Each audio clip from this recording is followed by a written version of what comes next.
कहा, जैसे हमारा मन होता है हमारी सांसों की गति भी वैसी हो जाती है, या फिर जैसी हमारी सांसें होंगी हमारे मन की मनोदशा वैसी हो जाएगी। यानी हमारे जीवन में सब कुछ हमारी सांसों से जुड़ा हुआ है। जो हमारे भीतर घट रहा है वो भी, और जो हमारे बाहर हो रहा है वो भी। हमारे जीवन में घटने वाली हर एक घटना हमारी सांसों के साथ गहरा संबंध रखती है। मतलब कि अपने सांसों पर नियंत्रण करके अपने मन और विचारों की गति पर नियंत्रण कर सकते हैं। अगर तुम किसी सच्चे योगी या संत को देखो तो तुम्हें उसके चेहरे पर एक ठहराव दिखेगा। एक सच्चा योगी बुरे से बुरी स्थिति में भी खुद को शांत रख सकता है।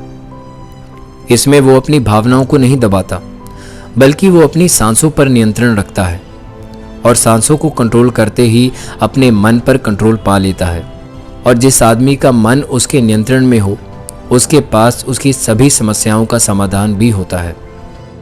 तुमने कुछ योगियों के बारे में सुना होगा जो 150, 200 या फिर 300 सालों तक भी जीवित रह पाते हैं।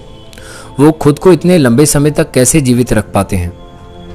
असल में उनका नियंत्रण उनकी सांसों पे होता है, जिसे हम प्राण ऊर्जा भी कहते हैं।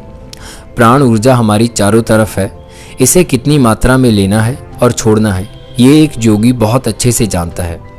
वो इसलिए इसमें महारत हासिल कर लेते हैं और अपनी प्राण ऊर्जा का इस्तेमाल अपनी ज़रूरत के हिसाब से ही करते हैं। अगर तुम अपने शरीर को स्वस्थ रखना चाहते हो, तेज बुद्धि चाहते हो, तो तुम्हें अपनी सांसों को समझना होगा और उन्हें नियंत्रित करना सीखना होगा। और उन्हें नियंत्रित करते ही तुम्हारे जीवन में सब कुछ बदल जाएगा। असल में डर, चिंता और परेशानी जैसी कोई चीज़ होती ही नहीं है।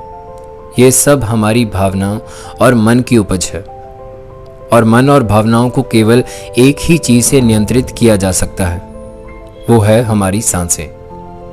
हमारे अंदर का क्रोध, चिंता, जलन, अहंकार एंड बदला लेने की भावना, ये सब हमारी सांसों के हिसाब से चलता है। अगर हमारी सांसों पे हमारा नियंत्रण है तो ये सभी विकार हमारे कंट्रोल में हो जाते हैं, और अगर हमारी सांसों पे हमारा नियंत्रण नहीं है तो ये सभी विकार हमसे बाहर हो जाते हैं। सांस हमारे मन और शरीर के बीच एक पुल का काम करती है। अगर हमें अपने मन तक पहुंचना है तो हमें अपने सांसों के पुल पे चलना होगा और अपनी सांसों के जरिए अपने मन तक पहुंचना होगा। और यही एकमात्र रास्ता है अपने मन को समझने का।